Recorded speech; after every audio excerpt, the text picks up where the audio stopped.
Good evening class. Lecture number is 10. Once again good evening class and welcome to my chemistry class. ठीक है, पिछली class के अंदर हम क्या डिस्कस कर रहे थे? Chemical kinetics. केमिकल काइनेटिक्स के अंदर हमने rate of radioactive decay और you can say rate of disintegration में डिस्कस कर लिया था. Write down the today's heading. आज की हेडिंग डालो आप, activation energy of a reaction. Activation energy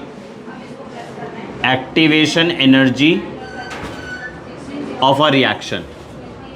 Activation energy of a reaction. Activation energy of a reaction. ठीक है जी. देखो जी, सबसे पहले तो आप ये ध्यान रखो, अब स्टार्ट करते हैं. तो थ्योरी है, पहले थ्योरी हम डिस्कस करेंगे, बाद में क्वेश्चन आएंगे.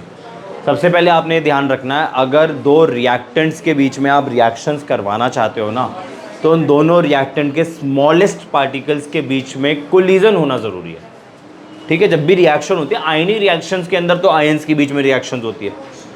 कोवलेंट रिएक्शंस के अंदर उनके जो स्मॉलेस्ट पार्टिकल होते हैं, दैट इज़ यू कैन से एटम्स और मॉलिक्यूल्स या कंपाउंड्स, इनके बीच में रिएक्शन होती है. तो दो रिएक्टेंट्स के बीच में कोलिजन्स का होना ज़रूरी है. पहला पॉइंट तो ये है. अब क्या सारे कोलिजन से रिएक्शन होगी, ये भी समझना है हमें. ठीक है, मैं कह रहा हूँ आपको, अगर आप दो रिएक्टेंट्स के बीच में रिएक्शन करवाना चाहते हो तो दोनों रिएक्टेंट्स के बीच में कोलिजन होना ज़रूरी है. पहला पॉइंट मैंने ये बताया. और दो रिएक्टेंट मॉलिक्यूल आपस में कोलाइड कैसे करेंगे? जब आप उनको सॉल्वेंट प्रोवाइड करोगे. आपने सॉल्वेंट ले लिया, सॉल्वेंट के अंदर आपने एक रिएक्टेंट डाल दिया, उसी सॉल्वेंट के अंदर आपने दूसरा रिएक्टेंट डाल दिया, तब सॉल्वेंट के अंदर रिएक्टेंट्स मोशन में आ जाएंगे, वो कोलाइड करेंगे, प्रोडक्ट फॉर्मेशन होगी. बट द पॉइंट इज, सारे कोलिजन से प्रोडक्ट फॉर्मेशन होगी या कुछ ही कोलिजन से प्रोडक्ट फॉर्मेशन होगी? तो इसको आप इस तरीके से समझ सकते हो कि फॉर एग्जांपल मैं कार ड्राइव कर रहा हूँ और मुझे किसी एक बंदे को उड़ाना है, कंप्लीटली उड़ाना है. ठीक है, तो अगर मैं उस बंदे को कंप्लीटली उड़ा दूंगा तो मेरा प्रोडक्ट बनकर आ जाएगा, मेरा एम फुलफिल हो जाएगा. ठीक है, मैं गाड़ी ड्राइव करके जा रहा हूँ बहुत तेज़ी से एक्स पर्सन की तरफ. हुआ क्या, एक्स पर्सन ने डॉज कर लिया, आपने आपको बचा लिया, अचानक से बचाया, तो मैं सिर्फ उसको टच करके निकल गया, तो उसको ज़रा सी चोट आई हाथों पर या टांग पर. तो मुझे बताओ टारगेट क्या था मेरा? उड़ाना. क्या मैं उसको उड़ा पाया, ख़त्म कर पाया? नहीं कर पाया ना. यानी कि जो टक्कर खा के निकल गया हूँ, जो टच करके निकल गया हूँ, वो कोलिजन जो है मेरा, वो इफेक्टिव कोलिजन नहीं है. Effective collision is that collision which lead to the product formation. ऐसे कोलिजन जिनकी वजह से प्रोडक्ट फॉर्मेशन होती है, उन्हें हम बोलते हैं इफेक्टिव कोलिजन.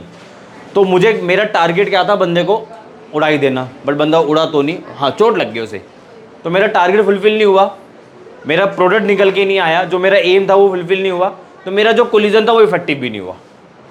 ठीक है ना. दूसरा केस मैंने फिर से लिया, मैंने गाड़ी यू टर्न मारी, वो जा रहा था, फिर मैंने उसको उड़ा दिया. यानी कि पहले वाले कोलिजन से प्रोडक्ट फॉर्मेशन नहीं हुई, दूसरे वाले कोलिजन से प्रोडक्ट फॉर्मेशन हो गई.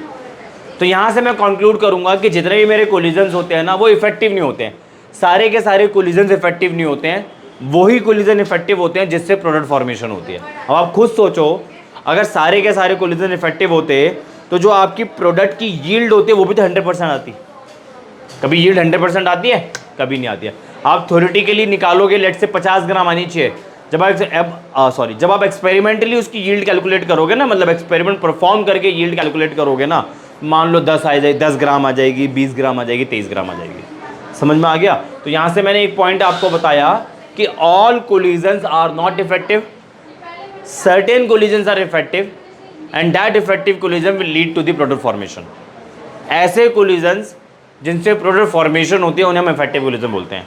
The collisions which lead to the product formation is known as effective collision. ठीक है ना, इतना समझ में आ गया. And all collisions are not effective. इतना क्लियर है? आगे बढ़ते हैं. देखो, अभी लिखना नहीं, पहले समझ लो, इकट्ठा लिखवाऊंगा. एक पॉइंट लिखवाया मैंने, all collisions are not effective. All collisions are not effective. ठीक है जी. Certain collisions are effective. Certain collisions are effective. ठीक है जी. और इफेक्टिव कोलिजन्स कौन से होते हैं? Effective collisions effective collisions are those collisions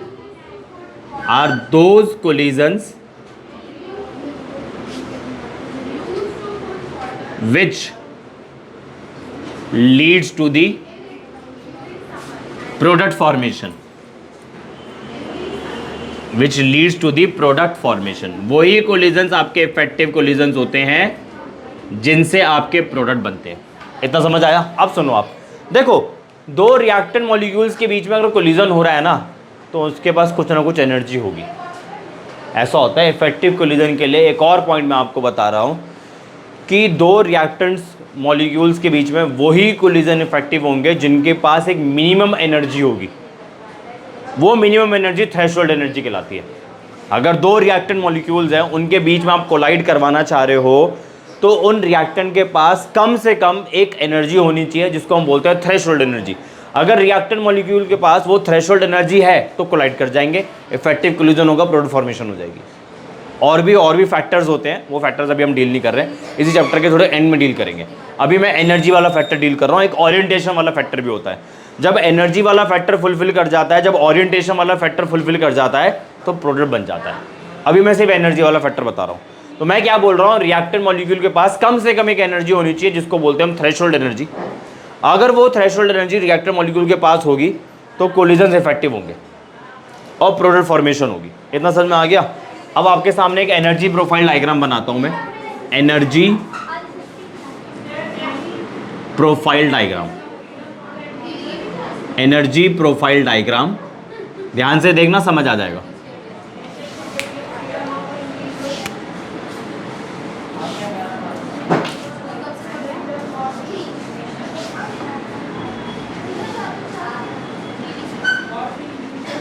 यहां रिएक्शन कोऑर्डिनेट, ठीक है, और यहां एनर्जी है।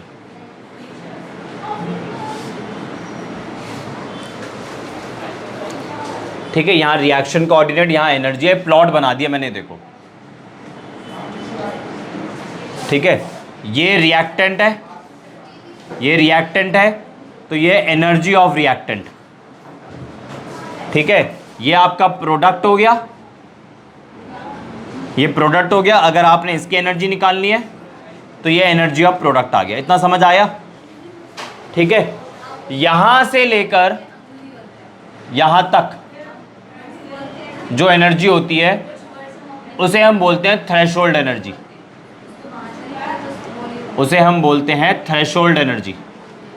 आया इतना समझ में? ठीक है। अब आगे देखो, आप इसको इस तरीके से समझो कि आप लेट्स से एक पहाड़ पे चढ़ रहे हो। भाई आपने पहाड़ पे चढ़ना शुरू करा, आपके पास एक अपनी एनर्जी है ना? तो पहाड़ यहाँ से चढ़ना है आपने, आप यहाँ तक पहुँच गए, अब थक गए हो, आपने अपनी एनर्जी यूटिलाइज कर ली, ठीक है ना? यहाँ से यहाँ तक पहुँच गए और आपने अपनी एनर्जी यूटिलाइज करी। अपनी एनर्जी से तो पहुँचे हो, यहाँ पहुँच गए, अब थक गए। अब यहाँ पहुँच के जब आप थक गए तो आपको अब एक्स्ट्रा अमाउंट की एनर्जी चाहिए बाहर से, ताकि आपकी एनर्जी थ्रेशोल्ड एनर्जी के बराबर हो जाए। आप मेरी बात समझ रहे हो? आपने पहाड़ क्रॉस करना है, ठीक है, आपकी एनर्जी भी ये है। यहाँ से यहाँ तक आप पहुँच चुके हो अपनी एनर्जी को यूज़ करके।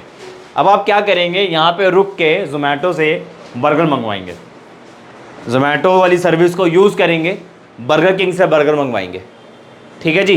बर्गर मंगाया, पेप्सी मंगाया, फ्रेंच फ्राइज मंगाई, खा लिया दोनों ने बैठ के आराम से यहाँ पे। अब आपके पास एनर्जी आ गई, ठीक है, एनर्जी आ गई। अब आपकी एनर्जी किसके बराबर हो गई? थ्रेशोल्ड एनर्जी के बराबर हो गई। तो आपने बाहर से एनर्जी ली ना, ताकि आपकी खुद की एनर्जी किसके बराबर हो जाए? थ्रेशोल्ड एनर्जी के बराबर हो जाए। कहने का मतलब है रिएक्टेंट को आपने बाहर से एनर्जी सप्लाई करी, हीट की फॉर्म में सप्लाई करी, आपने लाइट की फॉर्म में सप्लाई करी, ताकि रिएक्टेंट की एनर्जी थ्रेशोल्ड एनर्जी के बराबर हो जाए। जो एक्स्ट्रा अमाउंट की एनर्जी आप सप्लाई कर रहे हो बाहर से, ताकि रिएक्टेंट की एनर्जी थ्रेशोल्ड एनर्जी के बराबर हो जाए, उसे हम बोलते हैं एक्टिवेशन एनर्जी। तो कितनी एनर्जी सप्लाई करी? इतनी करिए जी, यहां से लेकर यहां तक, ये वाली जो एनर्जी है एक्टिवेशन एनर्जी है, और यहां से लेकर यहां तक की जो एनर्जी है वो थ्रेशोल्ड एनर्जी है, ठीक है जी। तो एक बात बताना, अगर मुझे थ्रेशोल्ड एनर्जी का फॉर्मूला बनाना हो तो किसके इक्वल होगा? Activation energy. ये इज एक्टिवेशन एनर्जी, ये इज एक्टिवेशन एनर्जी, ये इज एक्टिवेशन एनर्जी। और एक रिएक्टेंट की एक अपनी एनर्जी थी, एनर्जी ऑफ द रिएक्टेंट।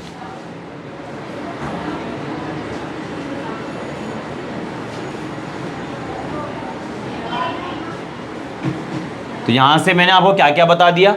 सारे कोलिजन इफेक्टिव नहीं होते हैं, only certain collision are effective. और इफेक्टिव कोलिजन किन्हें बोलते हैं? जो प्रोडक्ट फॉर्मेशन करता है। फिर मैंने आपको बताया एक्टिवेशन एनर्जी क्या होती है। एक्टिवेशन एनर्जी वो एनर्जी होती है जो हम रिएक्टेंट को सप्लाई करते हैं बाहर से, ताकि रिएक्टेंट की एनर्जी थ्रेशोल्ड एनर्जी के बराबर हो जाए। अगर आप चाहते हो रिएक्टेंट प्रोडक्ट में कन्वर्ट हो जाए तो उसको इस बैरियर को क्रॉस करना पड़ेगा, और इस बैरियर को हम बोलते हैं एनर्जी बैरियर। एनर्जी बैरियर, ठीक है, इस एनर्जी बैरियर को क्रॉस करना पड़ेगा, इसे हम बोलते हैं एनर्जी बैरियर। ठीक है जी। तो रिएक्टेंट की एनर्जी को अगर आप थ्रेशोल्ड एनर्जी के बराबर करना चाहते हो तो आपको एक्स्ट्रा अमाउंट की एनर्जी सप्लाई करनी पड़ेगी reactant side to the reactant, so that the reactants energy becomes equal to the threshold energy. आया कुछ समझ में? ये छोटी थ्योरी समझ में आई? कॉपी करें आप पहले से।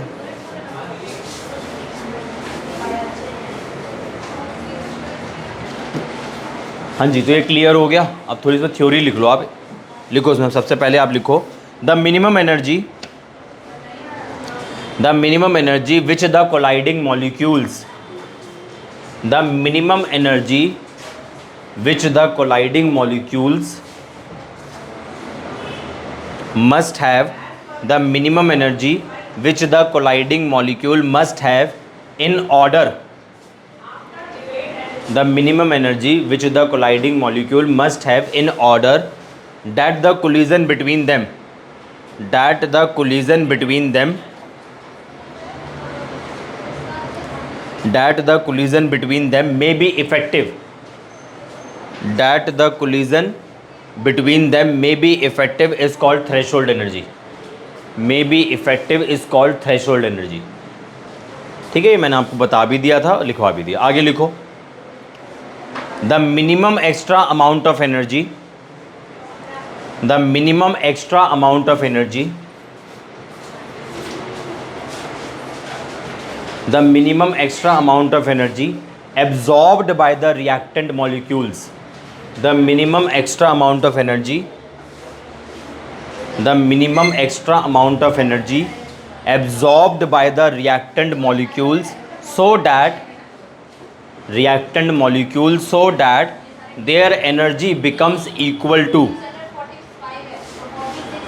so that their energy becomes equal to threshold value, the minimum extra amount of energy absorbed by the reactant molecules, so that their energy becomes equal to threshold value is called activation energy, is called activation energy। the minimum extra amount of energy absorbed by the reactant molecules, so that their energy becomes equal to threshold value is called activation energy। आगे लिखो in other words activation energy, in other words activation energy is the difference between, in other words activation energy is the difference between the threshold energy, in other words activation energy is the difference between the threshold energy and the average kinetic energy, and the average kinetic energy। ये जो energy of the reactant molecule है या energy of the product molecule है ना, यही है average kinetic energy. ठीक है, I repeat, the minimum extra amount of energy absorbed by the reactant molecules so that their energy becomes equal to threshold values called activation energy. In other words activation energy is the difference between, in other words activation energy is the difference between the threshold energy and the average kinetic energy of the reactant molecules, average kinetic energy of the reactant molecules। बाकी तो आपने लिख ही लिया है। अब आगे की बात सुनो, ठीक है, आगे की बात सुनो जरा। अब मैंने आपको बोला था कि ये वाला जो पॉइंट होता है ये एनर्जी बैरियर होता है, मतलब रिएक्टेंट मॉलिक्यूल्स को इस एनर्जी बैरियर को क्रॉस करना पड़ेगा जब जाके प्रोडक्ट फॉर्मेशन हो जाएगा। तो ध्यान रखना, एट एनर्जी बैरियर,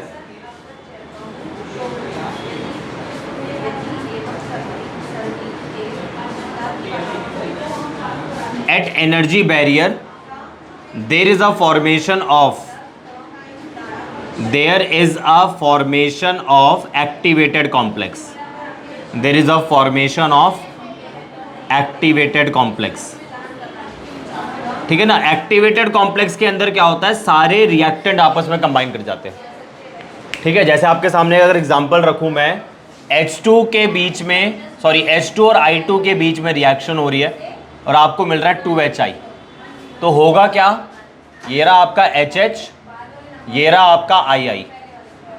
ठीक है, इनके बीच में रिएक्शन होगी, ये वाला बॉन्ड टूटेगा तो ब्रेकिंग लिख रहा हूँ, ये वाला बॉन्ड बनेगा तो फॉर्मेशन लिख रहा हूँ, ये वाला बॉन्ड टूटेगा तो ब्रेकिंग लिख रहा हूँ, ये वाला बॉन्ड बनेगा तो फॉर्मेशन लिख रहा हूँ। ये बन गया आपका एक्टिवेटेड कॉम्प्लेक्स। तो आप देख सकते हो कि रिएक्टेंट के अंदर मतलब सारे रिएक्टेंट आपस में बाइंड कर गए हैं।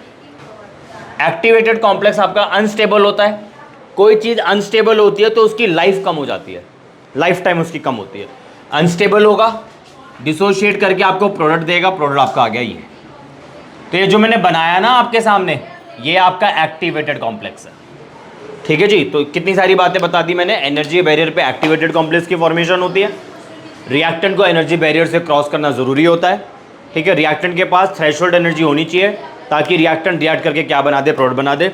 अगर नहीं है तो बाहर से सप्लाई की जाती है, जिसको हम बोलते हैं एक्टिवेशन एनर्जी। एग्जाम्पल याद रख लेना, पहाड़ वाला, पहाड़ चढ़े, आधे रास्ते पहुँचे, थक गए, Zomato, burger king, burger, Pepsi P, खाई, एनर्जी बराबर होगी, पहाड़ पे चढ़ गए, अब उतरना तो आसान है। ठीक है, लिखो इसके अंदर थोड़ा सा ये बनाओ ना, इसको हॉरिजॉन्टली लिखना। आप यहाँ लिखो, at energy barrier there is a formation of activated complex. ठीक है, और मेरे पास जगह नहीं थी इसलिए मैंने ऐसे चला, आप हॉरिजॉन्टली लिखना जैसे रिएक्शन लिखते हैं।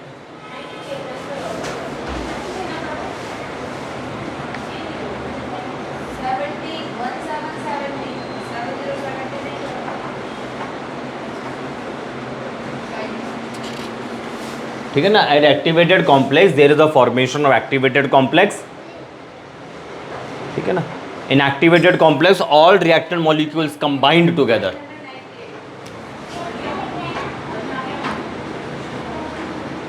इन activated complex all reactant molecule combines together. ठीक है जी, एक्टिवेटेड कॉम्प्लेक्स में आपके सारे के सारे रिएक्टेंट मॉलिक्यूल कंबाइन कर जाते हैं। आपका एक्टिवेटेड कॉम्प्लेक्स क्या होता है, अनस्टेबल होता है। यहां लिख देते हैं activated complex, activated complex is unstable. ठीक है, therefore it dissociates, therefore it dissociates to give product,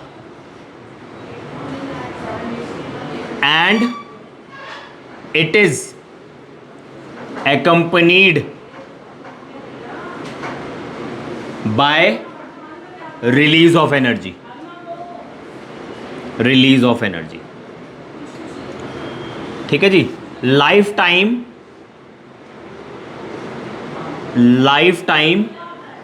of activated complex is short, life time कम होती है। ठीक है, अब आप हेडिंग डालो। अच्छा चलो, यहीं से ना एक क्वेश्चन आपसे पूछता हूँ, फिर आगे बढ़ते हैं। यहीं से क्वेश्चन पूछता हूँ, या आपने राइट साइड वाला सॉरी नोट डाउन कर लिया, ये सारा नोट डाउन कर लिया। यहीं से ही क्वेश्चन है आपके लिए। ठीक है, पहले मैं सारा कुछ रब कर देता हूँ ताकि चीज़ें क्लियर हो जाए, और ज़रा ध्यान से आंसर करना, सोच समझ के। ठीक है,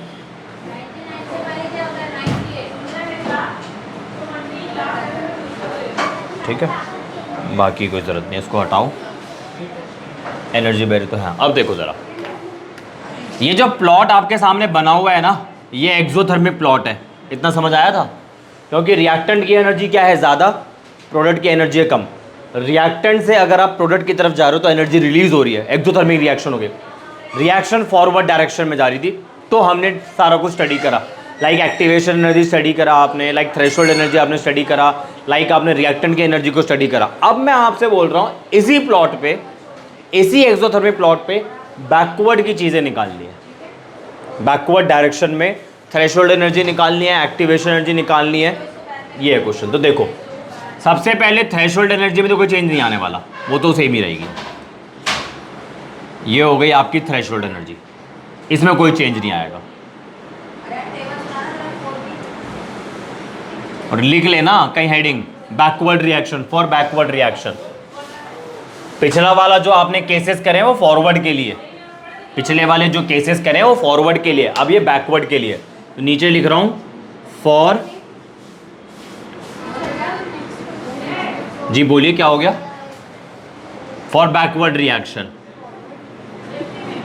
पहला वाला फॉरवर्ड के लिए था, अब बैकवर्ड के लिए कर रहे हैं, तो थ्रेशोल्ड एनर्जी में तो कोई चेंज नहीं आएगा। अब रिएक्शन यहां से यहां जा रही है ना, तो पहाड़ चढ़ना है, अभी भी पहाड़ चढ़ना है। अब यहां से पहाड़ को चढ़ना शुरू करेंगे, यहां से यहां तक पहाड़ चढ़ गए, अब थक गए, जोमेटो की सर्विस यूज करी, बट अब क्या बर्गर नहीं मंगाएंगे, अब क्या पिज्जा मंगाएंगे डोमिनोज से। चोकोलावा केक मंगाया, पिज्जा मंगाया, कोल्ड ड्रिंक मंगाई, आराम से दोनों ने, हम तीनों ने बैठे खाया पिया।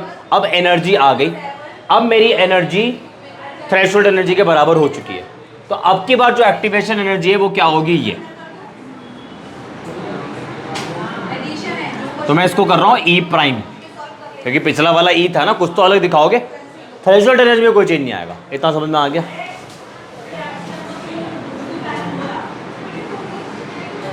ये आपकी रिएक्टेंट, ये आपकी रिएक्टेंट वाली एनर्जी, ये आपकी प्रोडक्ट वाली एनर्जी, इन दोनों के बीच का गैप क्या हो जाएगा आपका, डेल्टा एच। सही है, डेल्टा एच कह लो या डेल्टा यू कह लो। तो एक बात बताना, जरा ध्यान से देखना, जो मेरा ई ए प्राइम है वो मैं ई ए प्लस डेल्टा एच के बराबर कर सकता हूं। अरे पहला वाला तो ये ई ए था, पहला वाला तो ई ए था, मैंने ई ए में क्या करा, डेल्टा एच ऐड कर दिया, किसके बराबर हो गया, ई ए प्राइम के बराबर हो गया। तो ये डिफिकल्ट नहीं है, इजी है। आया समझ में? कॉपी करो जल्दी से, जल्दी कॉपी करो। फिर नेक्स्ट हेडिंग है temperature dependence. Temperature dependence,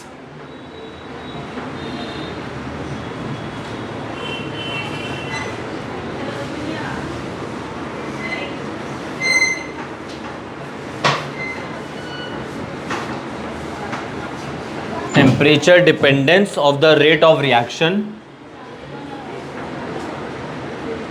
of the rate of reaction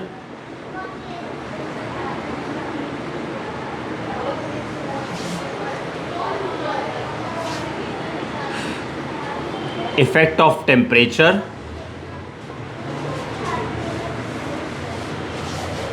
effect of temperature,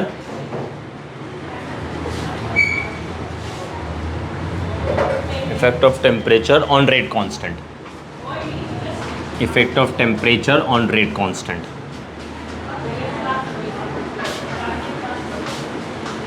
यही है आपका लास्ट टॉपिक, इसी को डिटेल में पढ़ना है। इसके बाद आपका वो है, इसी में आपका अरहाइनीज इक्वेशन हो जाएगा, अरहाइनीज इक्वेशन, इसी में आपका अरहाइनीज इक्वेशन हो जाएगा, ठीक है। और इसी के बाद अरहाइनीज इक्वेशन को थोड़ा डिटेल में पढ़ के हमें इफेक्टिव कैटलिस्ट पढ़ना है, तो ज़्यादा चैप्टर बचा नहीं है, क्या पता संडे ही खत्म हो जाए, क्या पता। और ना भी खत्म होगा तो बहुत छोटा टॉपिक बचेगा तो। अब सुनो ज़रा, ऐसा होता है, एक बात तो आपको क्लियर हो चुकी है कि रिएक्टेंट के बीच में कोलिजन होना ज़रूरी है, तभी प्रोडक्ट फॉर्मेशन होगी। और कोलिजन्स भी कौन सा, इफेक्टिव कोलिजन। सारे कोलिजन इफेक्टिव नहीं होते हैं, सारे कोलिजन इफेक्टिव नहीं होते। मान लो दो मॉलिक्यूल्स आपस में कोलाइड करके हेड ऑन, मान लो ये इफेक्टिव नहीं है, ठीक है। मान लो वो एक मॉलिक्यूल ऐसे जा रहा था, दूसरा मॉलिक्यूल ये कोलाइड करके, मान लो ये इफेक्टिव है, तो इस वाले से प्रोडक्ट बनेगा, इस वाले से नहीं बनेगा। कोलिजन कितने हुए, दो, प्रोडक्ट कितने कोलिजन से बना, एक से, है ना। तो ध्यान रखना, all collisions are not effective collision, certain collisions are effective collisions and effective collisions are those collision which lead to the product formation, ठीक है ना। अब सुनो, ऐसा होता है अगर आप टेम्परेचर बढ़ाते हो ना, तो ऑब्जर्व किया गया है जो रेट ऑफ रिएक्शन होती है वो ट्वाइस हो जाती है। कुछ केसेस में ट्वाइस हो जाती है, कुछ केसेस में थ्राइस हो जाती है। तो जनरली बोल देता हूँ, when we increase the temperature, when we increase 10 degree temperature, rate of reaction becomes twice और थ्राइस। अगर आप किसी रिएक्शन के अंदर टेम्परेचर को 10 डिग्री सेल्सियस बढ़ा देते हो, तो जो रेट ऑफ रिएक्शन होती है ना, या तो वो ट्वाइस होती है या थ्राइस हो जाती है। तो इस चीज़ को हम टेम्परेचर कोएफिशिएंट से बताते हैं। और टेम्परेचर कोएफिशिएंट होता क्या है, दो रेट कांस्टेंट का रेशियो होता है। तो लिखो आप इसमें आप लिखो, rate of reaction becomes nearly double,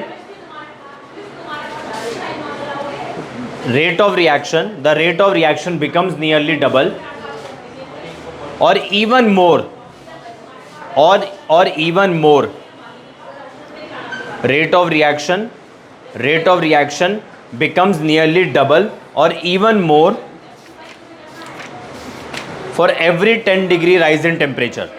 The rate of reaction becomes nearly double or even more for every 10 degree rise in temperature. The effect of temperature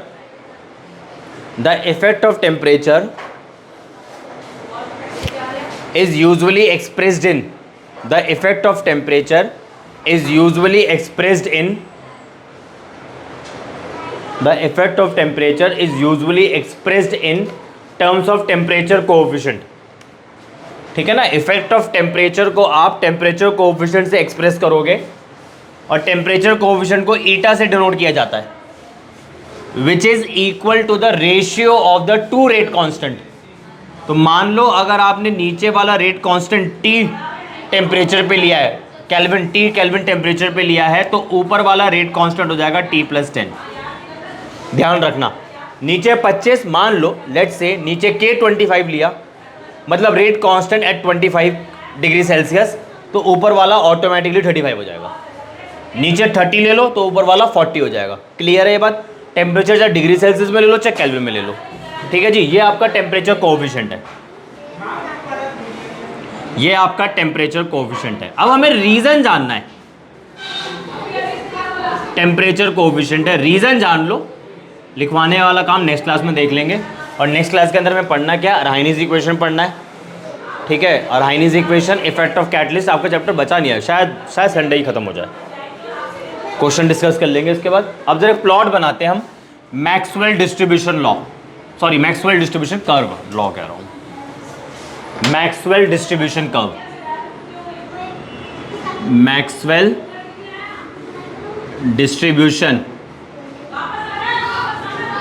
curve, Maxwell distribution curve, ठीक है।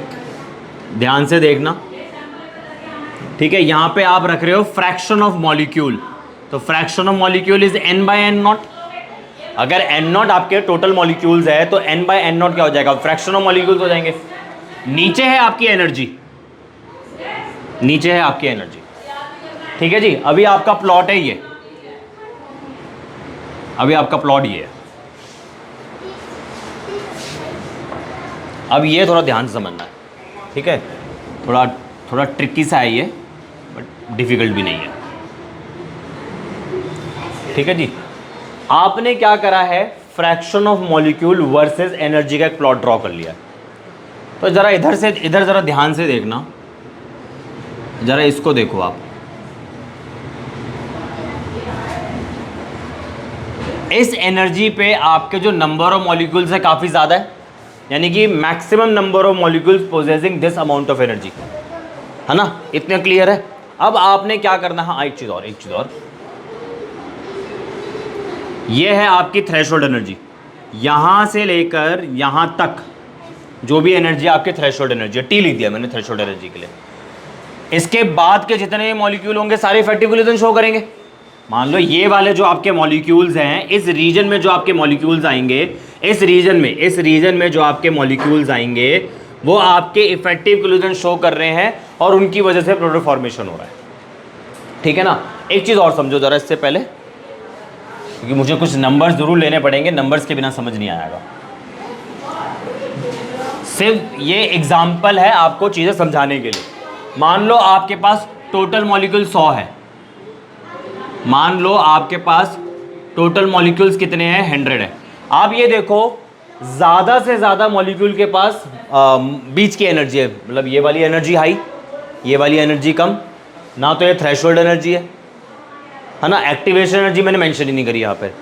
तो आप ये नोटिस करो कि इसको आप number दे दो, इसको हम कम, ये नंबर ऑफ मॉलिक्यूल्स कम है तो इसको हम नंबर दे देते हैं 10 कर देते हैं। चलो ये वाले नंबर मॉलिक्यूल्स थोड़े ज़्यादा है तो इसको हम 30 कर देते हैं।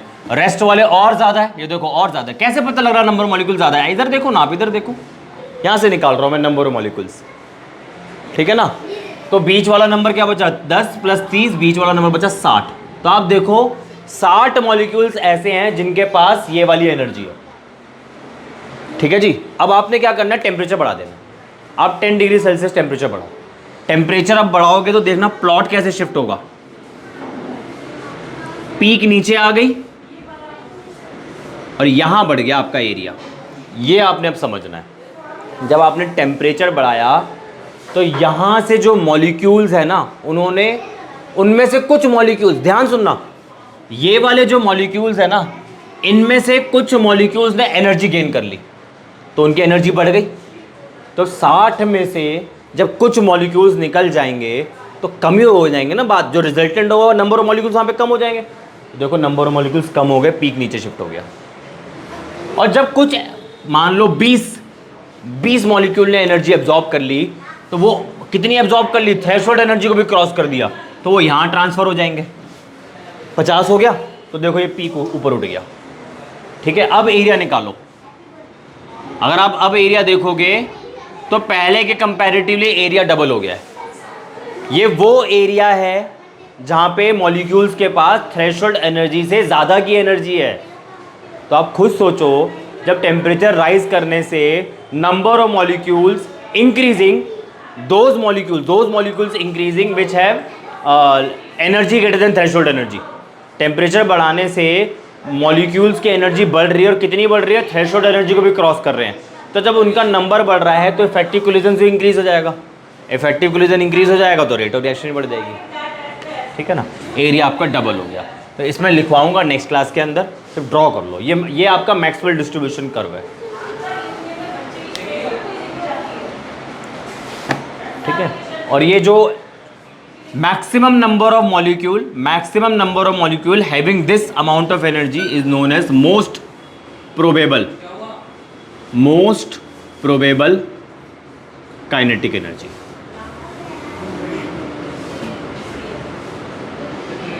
ठीक है। तो आज इतना ही है। तो आज हमने क्या क्या देखा है, activation energy, threshold energy, effective collision, formula देखा है, एक्टिवेटेड कॉम्प्लेक्स के बारे में बात करी है, एनर्जी बैरियर के बारे में बात करी है, टेम्परेचर कोफिशिएंट के बारे में बात करी है, और मैक्सवेल डिस्ट्रीब्यूशन कर्व देखा है। और मैक्सवेल डिस्ट्रीब्यूशन कर्व के अंदर आप लोगों ने क्या देखा है, टेम्परेचर बढ़ाने से जो मॉलिक्यूल्स हैं वो आपके डबल हो जा रहे हैं। कौन से मॉलिक्यूल, जिनके पास थ्रेशोल्ड एनर्जी की ज़्यादा की एनर्जी है, ठीक है जी। बाकी नेक्स्ट क्लास के अंदर देखेंगे, इसको थोड़ा सा लिखवाऊंगा। फिर अरहाइनीज इक्वेशन हम स्टार्ट करेंगे। अरहाइनीज इक्वेशन के बाद इफेक्ट ऑफ कैटलिस्ट देखना है। मेरे ख्याल से इसका चैप्टर कुछ बचा भी नहीं है, एक मैकेनिज्म छोटा सा टॉपिक है, ठीक है ना। आज के लिए इतना ही है। मेरी केमिस्ट्री क्लासेस के साथ जुड़े रहने के लिए मेरे चैनल को सब्सक्राइब करें, और अगर मेरी वीडियो पसंद आती है तो उसे लाइक भी करें, और दोस्तों के साथ शेयर करना मत भूलना। Thank you.